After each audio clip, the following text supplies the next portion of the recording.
4장 1절부터 27절, 특별히 14절부터 27절까지 말씀 중심에서 마음을 지키라 라는 제목으로 하나님 말씀 증거하겠습니다. 지금 우리 계속해서 잠언 살펴보고 있는데요. 지혜와 명철을 얻어라.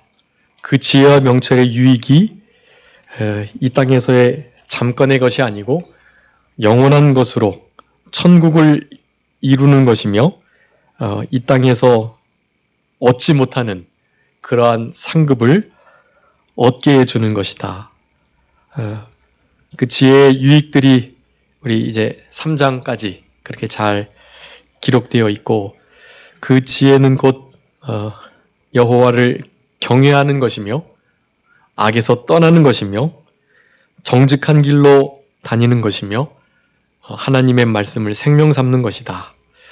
그런 말씀들을 계속해서 명령 형식으로 우리들에게 교훈하고 계십니다. 그와 같은 명령들을 우리는 실제적으로 지키는 것이 관건이고요. 그것을 그냥 듣고 지나가시면 안 되고, 저는 요즘에 계속 바른 성경으로 보고 있는데, 바른 성경의 그 잠언에 의하면 그렇게 하라 하지 마라, 그건 다 지혜를 그러니까 잠언은 경계하는 말씀이라 그랬죠. 경계하는 말씀을 그렇게 하라 하지 말라로 하면 이렇게 되고 그렇지 않으면 이렇게 된다. 어떤 상태를 나타내고 그런 것들로 이렇게 구성되어 있는데, 하라 하지 말라가 200개가 조금 안 되는 정도의 수로 기록되어 있어요. 그런데 거의 절절마다 그렇게 하라 하지 마라가 있는 것은 여기 3장하고 4장 그렇습니다. 3장 4장에 정말 이렇게 해라, 이렇게 하지 마라 라는 단어로 진짜 지혜를 그렇게 설명해 주고 계십니다. 지혜와 명철을 얻는 거 다 이렇게 얻어지는 것이 아니고요. 성경 말씀에 기록된 그 명령을 순종하는 거. 그래서 순종할 때만 지혜를, 명철을 품은 자가 되는 거예요. 자기가 지혜, 이거 깨달았다, 얻었다, 그래서 알고 있다, 이것이 지혜, 명철이 아니고요.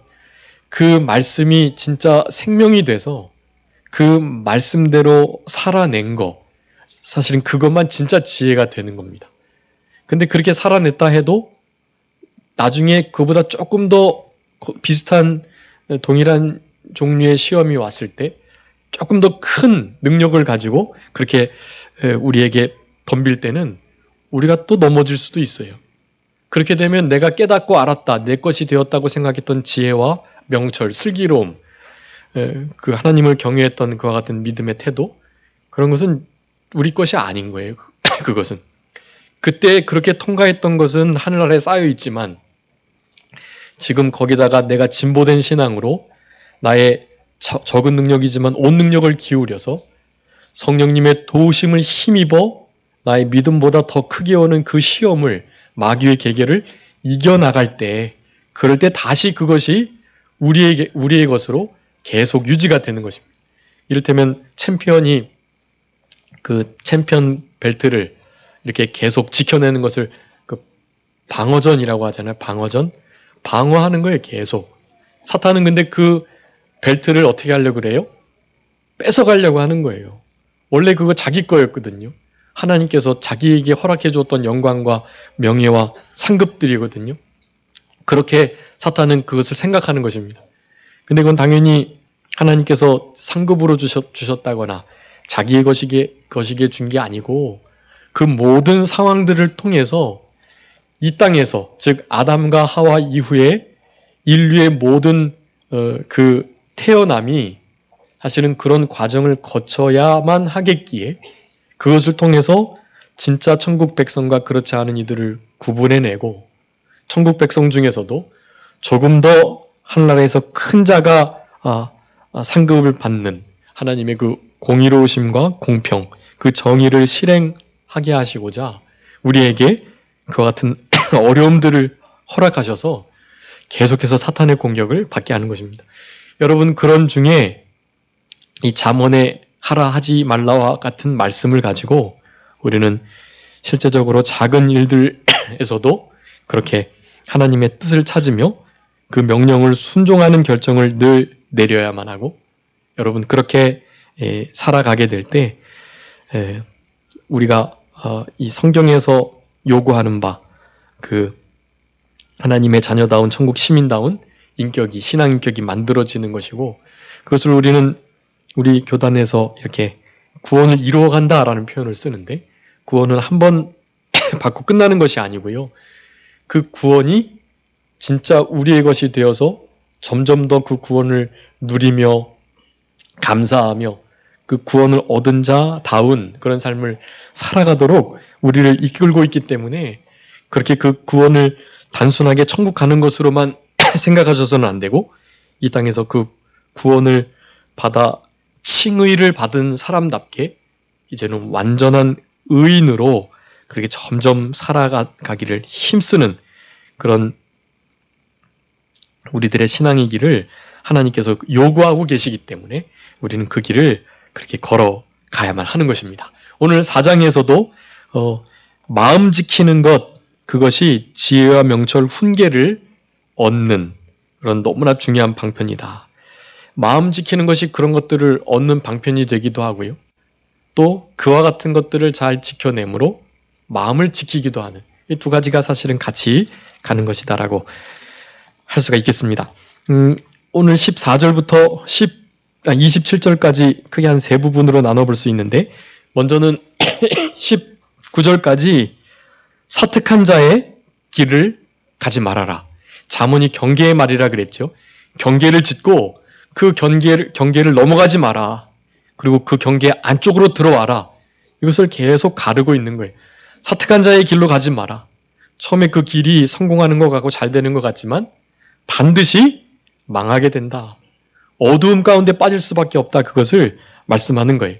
악한 자의 길, 그 다음에 포악한 일들, 불의를 행하면서 강포에 술을 마시면서 사람들을 넘어뜨리려는 거, 그러지 않으면 잠을 못 자는 그런 사람들과 같이 그렇게 하지 말라는 것을 분명하게 명령하고 계십니다. 그래서 거기에 반해 의인들은 좀 실패하는 것 같고 고리타분하고 뭐 저렇게 고민이 많고 저런 것을 꼭 교회 목사님께 물어야 되고 뭐 그렇게 허락 받으려고 하고 그렇게 재고 고민이 많나 그런 생각을 하지만 사실은 그게 신앙이고 모든 우리 삶의 선택의 순간 가운데 그와 같은 치열한 고민을 하면서 성령님께서 무엇을 원하시는지를 그렇게 귀 기울이면서 하나님이 기뻐하시는 의인의 길을 바로 그 정로를 걸어가는 우리들이 되도록 해야 할 것을 그렇게 말씀하고 계십니다.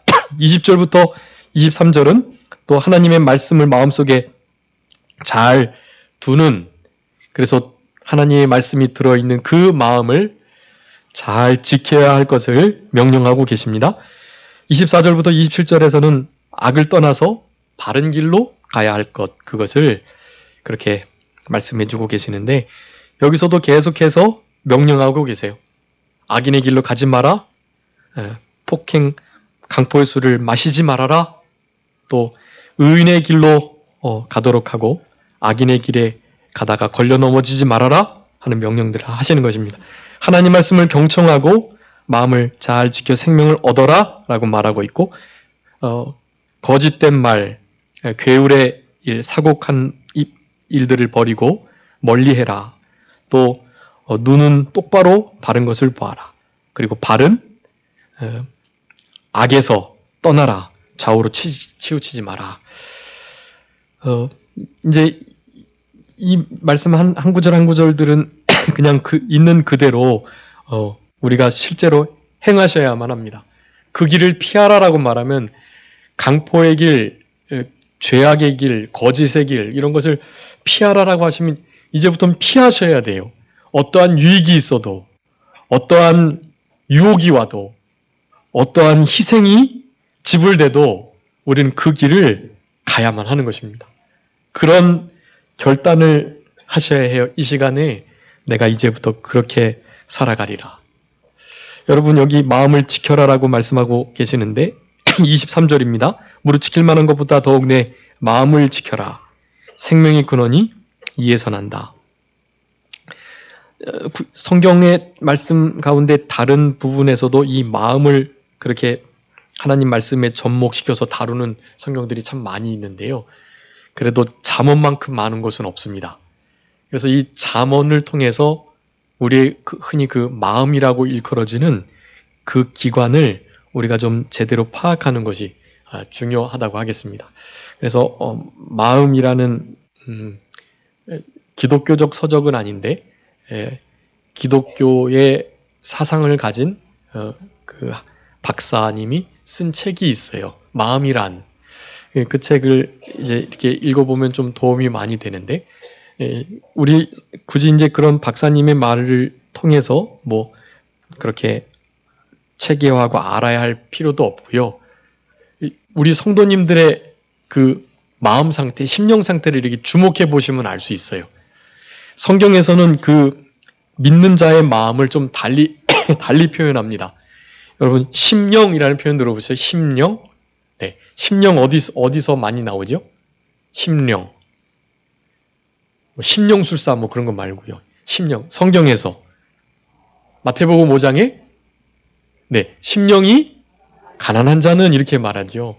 그 산상수훈은 물론 예수님을 믿지 않았던 유대교인들도 사실은 듣는 말씀이긴 했지만 주로 예수님의 제자들, 예수님을 따르는 그런 무리들에게 해주시는 말씀으로 심령이라는 표현을 특별히 사용하고 계세요. 근데 그 심령이 참 중요합니다. 믿지 않는 사람들의 마음은 심령이 아니에요. 그들은 마음이라는 기관은 있긴 있는데요. 그리고 영이 존재하기는 합니다. 근데 그 마음과 영이 그렇게 그 무엇인가로 이렇게 묶여 있지 않아요. 그래서 심령이라는 표현을 못 씁니다. 그들의 그 영은 도리어 이 마음을 함부로 하는 그런 사탄에게 연결되어 있어서 신학적으로 보면 그들의 영은 이렇게 죽어 있는 거예요. 그러니까 하나님하고 단절이 되어 있는 거예요. 그걸 영적 죽음으로 봅니다. 그러니까 그들은 사실은 심령이 아니에요. 그냥 그들의 영혼으로, 그들의 마음으로 살아가는 거예요. 근데 우리는 그 마음이라는 기관이 묶여 있어요. 우리의 영과. 근데 그 영은, 우리의 영은 그냥 영이 아니라 흔히 중생한 영, 거듭난 영이라고 하죠. 중생한 거듭난 영이라는 뜻은 뭐냐 하면 우리는 원래 하나님과 관계없어서 하나님과 끊어져 있었던 죽은 영이었는데 그 죽은 영을 누가 살리셨어요?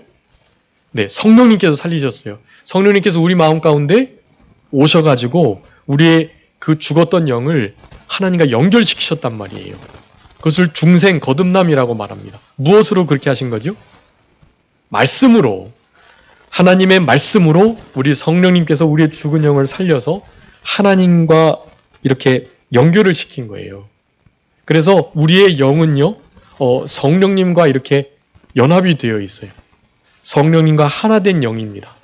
우리의 생명은 하나님의 생명싸개 속에 쌓여 있다. 그렇게 표현을 하는 거예요. 근데 우리의 죽었던 영이 성령님으로 말미암아 하나님과 연결이 돼서 중생한 거듭난 산 영이 되었는데 그 영이 사실은 이 우리의 마음이라는 중립적인 기관하고 이렇게 딱 연결이 되어 있어요. 그것을 심령이라고 말합니다. 그것을. 그런데 우리의 중생한 영과 우리의 그 영과 함께하는 성령님은 범죄하지 않고 그것은 악한 자가 만지지도 못하고 그것은 아주 독립적인 그리고 완전한 그런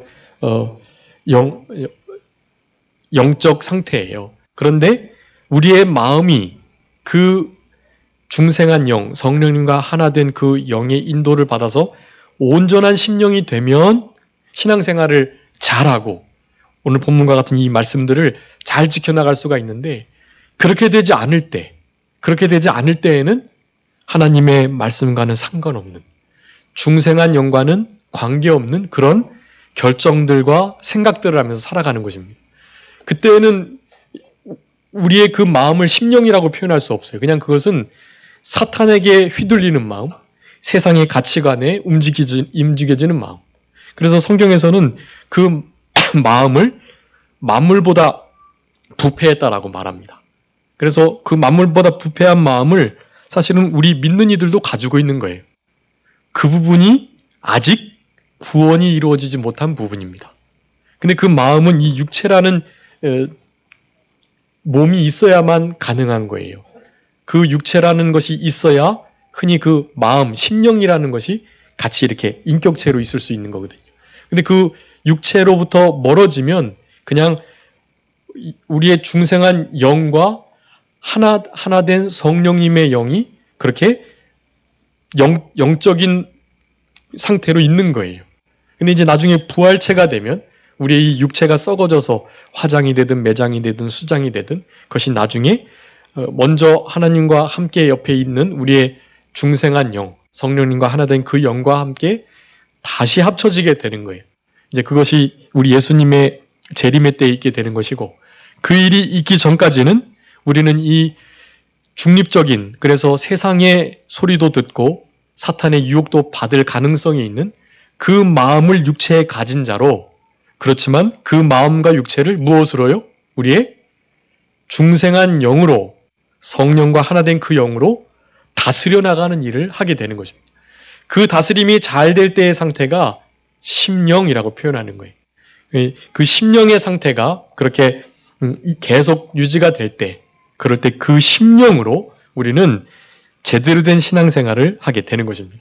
그래서 그 심령의 상태를 우리 잠언에서 계속해서 말씀을 계속 하는 거예요. 그래서 오늘 이제 이 말씀 그냥 읽어보셨으니까 다 우리가 알 수 있는 내용들이고요.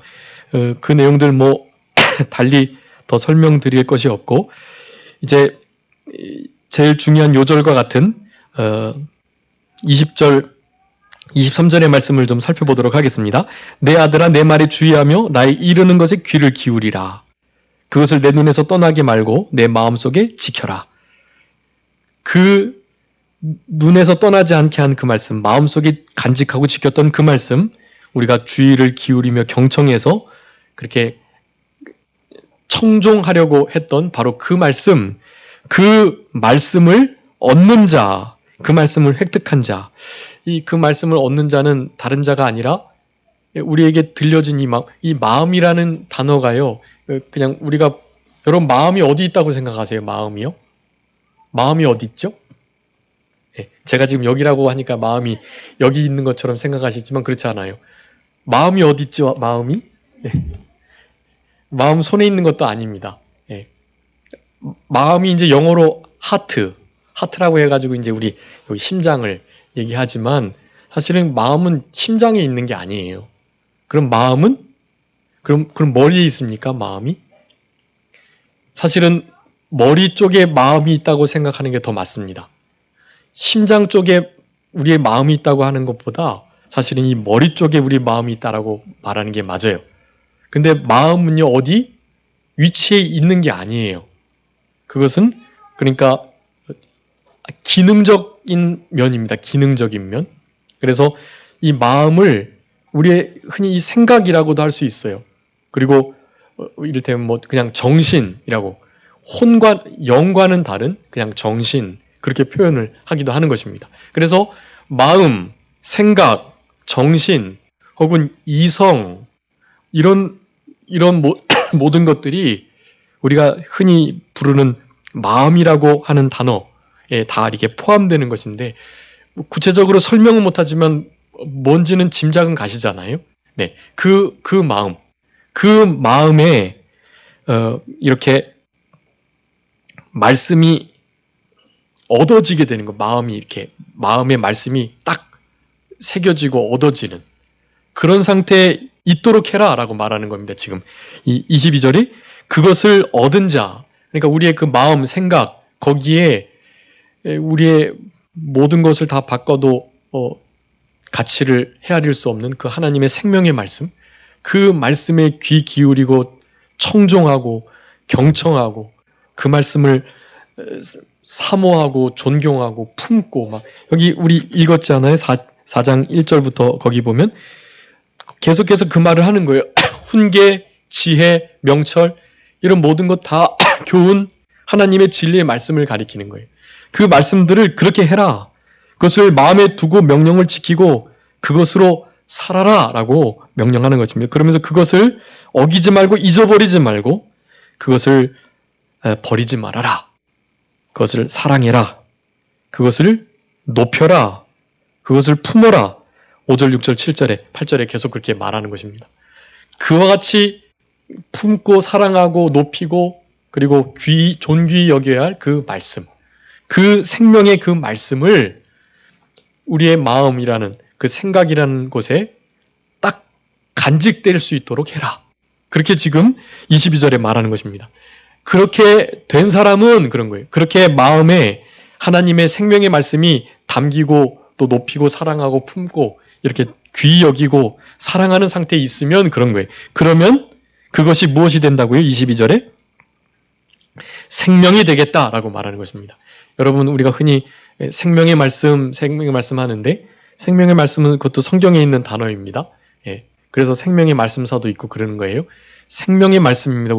우리 하나님 말씀은 우리의 죽은 영을 살리는 말씀, 우리의 육체 썩어져 없어지는 그 육체까지도 부활체로 살려내는 말씀, 영원한 천국에 들어가게 하는 말씀, 생명이신 하나님과 연합하게 하는 말씀, 다 생명의 말씀이 되는 거예요.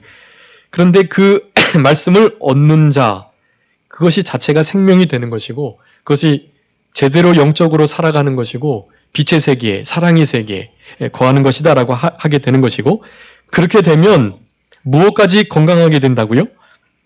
22절에 보니까 온 육체에 건강이 된다. 무엇이요? 그것이요. 그것을 얻은 자. 그것을 얻은 자가 생명이 되고 그것을 얻은 자의 온 육체가 건강하게 되는 거예요. 그것이 무엇입니까? 하나님의 말씀이 지혜, 교훈, 명철, 슬기, 지식, 생명의 말씀. 근데 그 생명의 말씀이 그냥 떨어져 있는 것이 아니고요. 어떻게 된 거예요? 그것을 얻은 자. 어떻게 얻어요? 믿음으로 얻는 것입니다. 여러분 믿음으로 하나님의 말씀을 우리의 것이 되게 하는 거예요.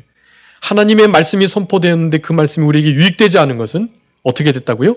그것이 우리의 마음과 화합되지 않았다. 그렇게 말하는 것입니다. 우리 히브리서 요즘 맥체인 다 읽으셨을 건데 한번 찾아주세요. 히브리서 4장 1절 2절 한번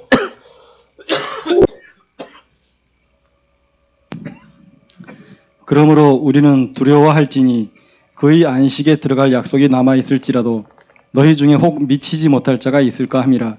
저희와 같이 우리도 복음 전함을 받은 자이나 그러나 그 들은 바 말씀이 저희에게 유익되지 못한 것은 듣는 자가 믿음을 화합지 아니함이라. 아멘. 하나님의 생명의 말씀인데 그 말씀이 우리에게 전혀 유익이 못되고 우리의 삶을 변화시키지 못하고 그런 이유는 다른 것이 아니고 그 말씀을 들었던 자들이 그 들은 바 말씀을 어떻게 하지 않았다고요? 화합하지 않았다는 거예요. 믿음으로 우리의 마음에 얻어지도록 우리의 생각에 얻어지도록 화합지 않았다라는 것입니다. 무슨 의미인지 아시겠죠? 그 말씀이 우리의 것이 우리와 상관없이 된 거예요. 그러니까 말씀이 유익되지 못하죠. 여러분 생명의 말씀인데 그 생명의 말씀이 우리에게 전혀 관계없을 수도 있다라는 것을 말하는 것입니다. 그것을 얻은 자에게 생명이 되고 온 육체의 건강이 되는 것인데 그것을 얻지 못하면 즉 선포되고 우리가 읽기도 하고 쓰기도 하고 외우기도 했는데 그것을 우리의 것으로 삼지 못하면 믿음으로 그 말씀을 화합해서 우리의 마음과 그 말씀이 하나 되는 그 같은 역사가 있기 전까지는 상관없다. 생명도 안 되고 건강도 안 되고 도리어 성경 말씀 이렇게 읽고 하면 더 힘들어지고 믿음 생활 잘하려고 하는데 사업은 더 안 되고 여러 가지 문제가 더 어려워지고 꼬이고 이런 일들이 있을 수 있는 것입니다. 그런 일이 있다고 치면 우리가 실제로 말씀이 우리의 마음과 믿음으로 화합된 그 말씀을 얻은 자로서 그렇게 살아가게 된다면 사실 환경이 그렇게 어려워도 그 속에서 우리의 영이 살아갈 수 있고 우리가 하나님을 기뻐하는 거, 두 마음 품지 않고 한 마음으로 일치된 마음으로 살아가는 거, 부드러운 마음으로 하나님의 백성으로 살아가는 이 일이 결코 어렵고 힘들지 않은 거예요. 성령 충만하면 그 일이 어렵지 않습니다. 근데 성령 충만하지 않으면 우리 안에 계신 새 신, 그 오순절 보혜사 성령님의 역사가 미미하고 그 권고하심이나 또 우리에게 역사하시는 그 감동 감화가 없다면 그러면 그때부터는 이 신앙 자체가 힘들어지는 거예요. 짐이 되고 기도하는 거, 매 예배에 참여하는 거, 또 성경 읽는 거, 신앙의 생각과 어떤 결단을 하는 것, 그 자체가 너무 힘이 들 수밖에 없는 것입니다. 성령 충만하지 못한 상태라는 뜻이 되는 것이고요. 건강이 될 수도 영의 생명이 될 수도 없다는 것을 말하는 것입니다. 그래서 이 22절의 말씀이 참 중요한 말씀인데요. 그것을 얻는 거, 근데 그 얻는 방법이 우리 20절, 21절에 나오는 것입니다. 말에 주의하는 거, 아들에게 대해서 아버지가 교훈하시는 것처럼 영의 아버지, 천부 하나님 아버지께서 우리에게 그렇게 교훈하시는 거예요. 나의 말을 들어라. 나의 그 율례와 규례를 듣고 인자와 정의로 진리로 살아가라. 그런 자들이 하나님을 기쁘시게, 부모님을 즐거우시게 해드린다고 지난 시간에 말씀드렸는데, 그렇게 살아가는 거, 그런 삶이 가능하다는 것입니다. 이르는 말에 귀를 기울이는 거, 이 경청이라는 것인데, 귀를 기울여서 듣다. 그러니까 몸을 이렇게 가까이 기울여가지고, 지금 하나님 말씀 들으시는데, 이렇게 기대가지고, 이렇게 해가지고, 시계 이렇게 보시면서, 언제 끝내시려나 하면서 하나님 말씀 들으시면, 그거는 경청일까요? 아닐까요? 그건 경청 아니에요. 태도부터 경청이 아니에요. 태도 경청 자체가 이렇게 몸을 이렇게 기울이는 것입니다. 몸을 이렇게 기울여가지고 뭐라고 말씀하시나, 하나님의 말씀대로 진리대로 그러한가 하는 마음을 가지고 정말 곰곰이 우리 예수님의 발 아래서 우리 마리아가 예수님의 말씀을 들었던 것처럼 발 아래에 있는 자, 우리 마리아의 별명인데, 발치에 앉아가지고 고개를 쳐들고 우리 예수님이 하시는 말씀을 그렇게 한 말씀도 떨어뜨리지 않으려고 받으려는 하는 그런 마음의 태도, 그런 마음의 태도로 말미암아서 몸이 이렇게 기울어지게 되는 것입니다. 오늘 본문에서 그걸 말하는 거예요. 나의 이르는 말, 하나님의 말씀에 주의하면서 귀 기울여라. 잘 몸까지 기울여서 그 말씀 하나도 놓치지 않고 그것을 주의해서 마음으로 받아라 라고 말하는 것입니다. 그러면서 그것을 눈에서 떠나게 말게 하고 마음속에 지켜라. 이 마음속에 지키다가 참 좀 어려운 말인데요. 이 두 가지 의미가 있습니다. 이 지키다라는 것은 첫 번째는 어디 흘러 떠내려가지 않게 잘 간직하다, 그런 의미가 있고요. 그 간직한 말씀을 어떻게 해요? 순종하다라는 뜻도 있습니다. 지키다라는 것, 우리가 주의를 지키다라는 것이요, 주의를 잘 순종하여 주의를 이렇게 지키는 거, 그거잖아요. 지키는 거. 주의를 소중히 여기는 것도 지키는 것이고, 그 주의를 거르지 않고 우리의 몸을 사용해서 계속해서 거르지 않고 하나님 앞에 예배하는 거, 그것도 지키는 거예요. 그래서 마음에서 그 마음들을 지키는 그 일, 그것이 그런 의미를 갖는 것입니다. 마음속에 있는, 아까 마음속에 얻어진, 그러니까 심겨진이라고 야고보서는 표현하는데, 심겨진 말씀, 그 말씀을 그렇게 잘 지키는 거. 먼저 마음속에 지켜야 무엇이 가능할까요? 몸으로 지키는 게 가능합니다. 그래서 순종, 하나님 말씀을 지켜나감에 있어 가장 먼저가 마음으로 순종, 몸으로 순종이에요. 물론 이렇게 바뀌는 경우도 있습니다. 보물이 있는 곳에 마음이 가기도 하고, 마음 가는 곳에 보물이 가는 것처럼 두 가지가 같이 쓰이기도 해요. 그래서 먼저 마음속에 있는 그 말씀을 지키려는 그런 마음을 잘 가지고 있을 때 그것을 얻는 자가 된다. 그렇게 얻게 되면 그것이 생명이 되고 육체의 건강이 된다. 잠언 그 18장에 보면은요, 우리 심령이 육체의 병을 이긴다라고 말하고 있어요.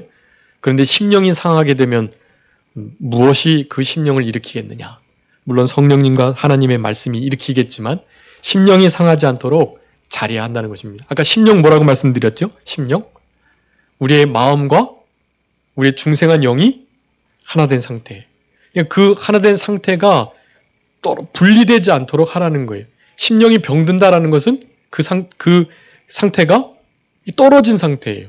그래서 겉으로 볼 때는 뭐 심령인 것 같지만 우리 모습 보면 우리가 중생한 영을 사용해서 우리의 마음을 잘 다스리고 있는 것처럼 보이지만 그렇게 안 될 때가 많거든요. 그렇게 되면 우리의 이 심령이라고 했던 그것이 마음처럼 떨어져 버려가지고 더 이상 세상의 사탄의 미혹과 유혹을 받으면서 살아갈 수 있는 아주 여지가 많은 가능성이 높은 상태에 놓여지게 되므로 그것으로 말미암아 육체의 병까지도 얻게 되는 것이 오늘 본문에서도 그것이 영의 생명이 됨과 동시에 육체의 건강이 된다 그랬으니까 반대의 경우도 있을 수 있다는 것을 우리는 기억해야 됩니다. 그렇기 때문에 23절에 있는 것처럼 무릇 지킬 만한 것보다 무엇을 지키라고요?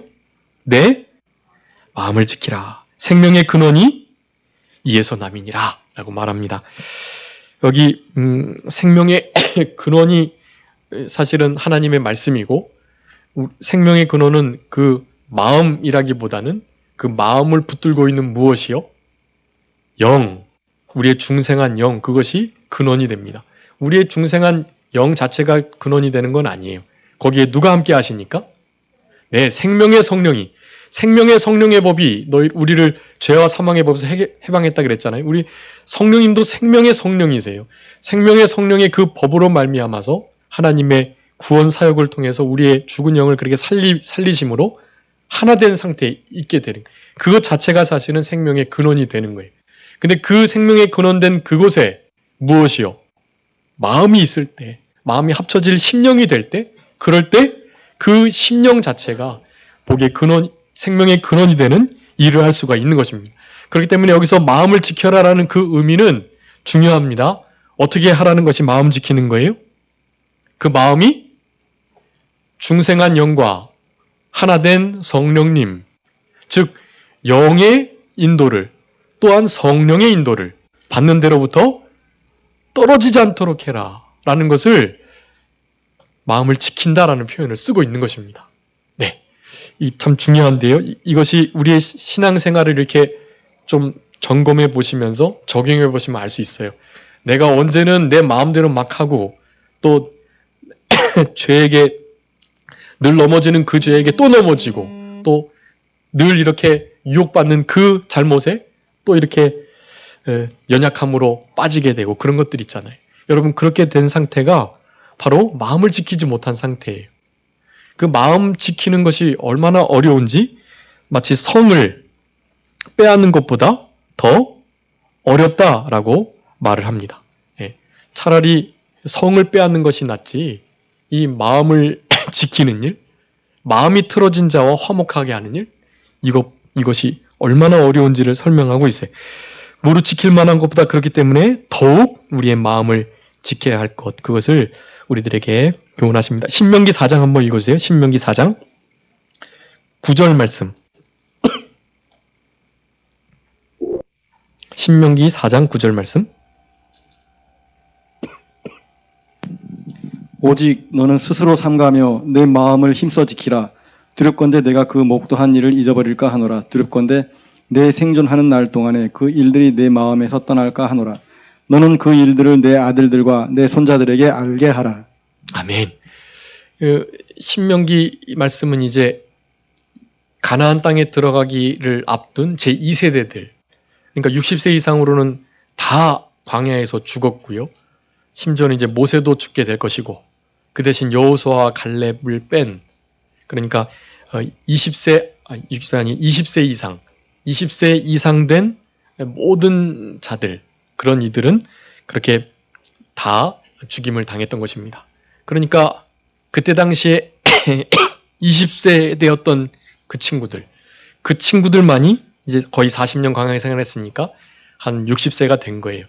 그러니까 최고령이 60세, 여호수아와 갈렙은 이제 훨씬 더 많은 나이이긴 하지만 그렇게 두 사람 뺀 나머지 이들이 최고령이 60세가 되는 다 그 밑으로 된 그들을 데리고 가나안 땅에 들어가면서 모세가 하는 말인 거예요. 광야 생활하며 하나님께서 낮에는 구름 기둥으로 밤에는 불 기둥으로 반석에서 물을 내시고 만나를 매일매일 주시고 메추라기를 보내서 고기를 먹게 하시고 우리의 신발이 헤어지지 않도록 발이 부르지 않도록 그렇게 보호해 주신 그 은혜를 잊지 말아라. 광야에서 늘 그렇게 앞서서 인도해 주시고 뒤에서 호위해 주셨던 그 은혜를 잊지 말아라. 그런 사건들이 너희들의 마음속에서 잊혀질까 봐 참 두렵고 그렇기 때문에 그 사건들이 그 모든 하나님의 행하신 일들이 잊어지지 않도록 마음을 어떻게 하라고요? 지키라라고 하는 거예요. 근데 그냥 지키라고 그러지 않았어요. 어떻게 지키라고요? 마음을 힘써 지키라라고 하고 있습니다. 힘써 지키지 않으면 너무나 쉽게 잊어버릴 것이기 때문에 그래요. 힘써 지키지 않으면 내 마음이 나의 모든 생각과 행동을 주관하는 그 결정을 내리는 그 중요한 그 기관이 나의 중생한 영과 성령님과는 관계없이 떨어져 있을 수 있으니까 그러니까 그 마음을 제대로 잘 지키라는 것을 계속해서 강조해서 말씀해주고 계시는 것입니다. 여러분 그러할 때 우리의 신앙이 사한 신앙 거기에 신앙으로 말미암아 우리의 육체까지도 건강한 상태로의 신앙이 가능함을 우리들에게 교훈해주고 계신다. 그래서 우리가 지켜야 할 마음이요, 우리 뭐 다른 데는 뭐 둘째치고 잠언 안에서만 너무 많이 있거든요. 몇 가지만 제가 말씀드릴 거니까 우리가 지켜야 할 마음, 즉 우리의 중생한 영으로 성령과 하나 된 그 영으로 우리의 마음이 심령 상태에서 벗어나지 않도록 마음을 잘 지키시되 그 마음 속에 간직해야 할 중요한 요소들이 있어요. 그 요소들은 우리 오늘 14절부터 읽었던 그 앞뒤에 다 나와요. 거기 있는 내용들도 빠짐없이 우리가 지켜야 할 것들입니다. 악한 길에서 떠나야 할 것, 그리고 하나님의 말씀을 경청해야 할 것, 좌우로 치지 않을 것, 왜곡된 말 하지 말고 진실된 말을 해야 될 것, 눈과 언약을 맺어서 바르고 또 옳은 것만 볼 것, 하나님만을 바라볼 것, 이런 것들을 악인의 길을 피할 것, 어떠한 유익이 있고 또 대가가 지불돼도 그 길을 결코 서지 않을 결심을 하셔야만 하는 것입니다. 그게 다 마음을 지키는 일이고요. 또 우리 잠언에서 나오는 지켜야 할 마음들, 마음속에 얼마나 귀한 것들이 있는데 그것을 빠르게 좀 살펴보고 말씀 마치도록 하겠습니다. 먼저 그 마음속에 명철이 거한다 그랬습니다. 잠언 2장 2절에 보면 마음에 명철을 두어라. 명철이 거하고 있는 그 마음을 잘 지켜야 하는 것이에요. 두 번째 3장 5절에 있는데 여호와를 의뢰하는 그 마음, 여호와만을 전적으로 의뢰하는 그 마음을 계속 지키셔야 해요. 다른 거 의지하고 의뢰할 만한 거, 나의 건강, 자녀, 물질, 뭐 명예, 영광 이런 것들이 나를 보호할 수 있을 것 같고 보험이 나를 책임져 줄 것 같지만 거기 의지하거나 의뢰하면 안 돼. 오직 여호와만을 우리의 마음을 다해서 의뢰해야 할 것, 바로 여러분 그 마음을 3장 5절에 있는 그 마음을 지키셔야만 하는 것입니다. 10장 8절에 보면 그 마음에 또한 지혜가 있다고 그랬어요. 아까 마음에는 명철도 거하고 사실은 지혜도 거하는 것입니다. 지혜자의 마음에 명철이 거하고 명철한 자의 마음에 지혜가 거합니다. 그 두 가지가 같이 쓰여요. 지혜를 머금은 마음, 그 마음을 지켜야 된다. 또 잠언 11장 13절에 보면 신실한 마음, 마음이 신실한 것, 진실되고 성실한 것, 그런 마음 상태를 늘 지켜나가야만 합니다. 잠언 14장 33절에 지혜는 명철한 자의 마음에 머문다라고 표현하고 있는데 그런 명철과 지혜를 머금은 마음을 지켜야 된다. 잠언 15장 13절에 보면 마음의 즐거움이 얼굴을 빛나게 한다 하면서 이 즐거운 마음, 우리 항상 무엇하고요? 기뻐하고, 항상 기뻐하고의 그 마음을 여러분 꼭 지키셔야 해요. 즐겁지 못한 상황이 있죠. 슬프고 괴롭고 원망 불평하고 낙심하고 낭망할 만한 상황들이 있습니다. 근데 그런 모든 상황들을 이겨내셔야 돼요. 마음을 지키심으로 마음을 잘 성령의 도우심과 우리의 중생한 영과 성령님의 감동, 감화, 교통을 통해서 그 마음을 잘 지켜주십사 주님께 기도하시면서 지켜야만 합니다. 잠언 16장 19절에 마음을 낮추는 것이라고 표현을 통해서 겸손한 마음 이런 걸 잘 지키면서 교만하지 않도록 해야만 할 것이고 잠언 17장 3절에 보면 연단된 마음이 있어요. 연단된 마음. 우리 하나님께서는 우리의 마음을 연단하시는데 도가니로 은을 품으로 금을 연단하지만 우리 여호와 하나님께서는 우리의 마음을 연단한다. 연단된 마음, 잘 단련돼서 정금과 같은 그 마음을 우리는 잘 지키도록 해야만 하겠습니다. 또 잠언 22장 11절에 정결한 마음이 있습니다. 마음의 정결, 그것을 우리가 지켜야만 하고 잠언 23장 17절에 여호와 경외하는 마음, 여호와 경외하는 그 마음을 계속해서 지켜야만 합니다. 그래서 잠언 23장 19절에는 그 마음을 정도로 인도하라 그러는데 정도로 바른 길을 걸어가려고 하는 마음. 오늘 본문 잠언 4장 뒷절에 24, 25, 26절 거기에도 좌우로 치우치지 말고 괴율의 길로 서지 않도록 그렇게 우리의 마음을 정로로 이끌 것을 그렇게 우리들에게 교훈해 주고 계십니다. 그 요담 왕이 어떻게 했죠? 여호와 앞에서 정도로 행했다. 우리 지단욱 목사님 오셔가지고 한 말씀 전하셨던 기억이 나는데 정도로 가야만 하는 것이 그 정도로는 어떻게 간다고요? 여호와 앞에서 있을 때 여호와 앞에 행하는 자가 정로로 걸어갈 수 있음을 우리가 생각해 볼 수 있습니다. 마지막으로 잠언 25장 28절에 보면 제어된 마음입니다. 우리의 마음을 잘 제어하라고 그랬는데 성령님의 말씀과 인도와 또 감동에 잘 제어받는 것. 제어받는 것은 이 재갈을 물린 그 말에 고삐를 잡고 있는 상태를 말하거든요. 말이 얼마나 힘이 세잖아요. 그렇지만 그 말 고삐를 좌우로 흔들면 바로 그 물린 재갈 때문에 말이 서기도 하고 좌로나 우로나 가기도 하고 그러는 것이. 그렇게 마음이 하나님의 말씀에 우리 중생한 영에 잘 인도받을 수 있도록